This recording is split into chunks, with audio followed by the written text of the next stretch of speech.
Hey, church family, Pastor Cody here. Hope you guys have had a great start to the week, staying cool in this super hot weather.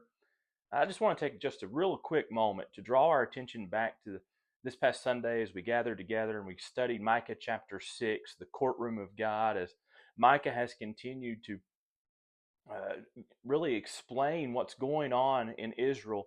And this time he does it in a courtroom setting, as we see the Lord has indicted his people, that his indictment comes with evidence, and he presents this case against them.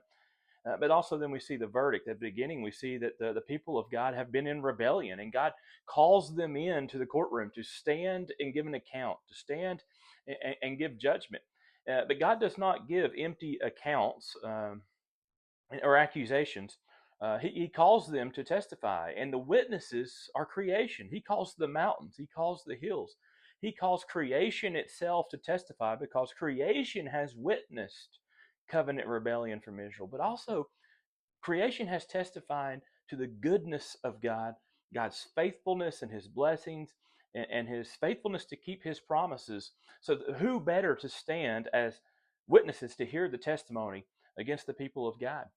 Well, God presents this evidence, and Micah kind of pleads his case and presents this evidence of the people and how they have been in rebellion, how they have partaken in corruption and disobedience and sinful behavior, and in the end, they're counted as guilty.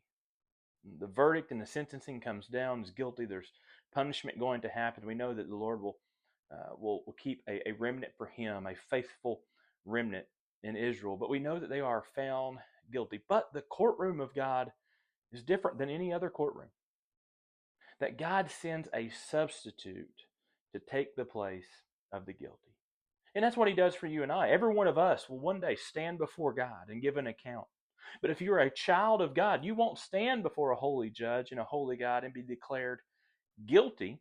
But because of the righteousness of His Son and being washed by the blood of Christ, we will stand before a holy God, and He will see us as innocent, blameless, as if we had never sinned at all.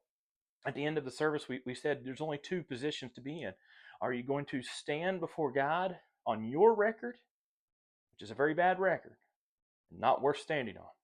Or are we going to stand in the finished work of Christ in an empty tomb and come to the cross empty handed? We don't bring anything with us. We cling to the cross as our only hope in this life and the life to come. That's where we're at. And I hope you guys will think about that this week as we move through this week and move into the very end of Micah this upcoming Sunday. But I hope you guys have a great finish to your week. I look forward to seeing you guys, if not tomorrow night, as our midnight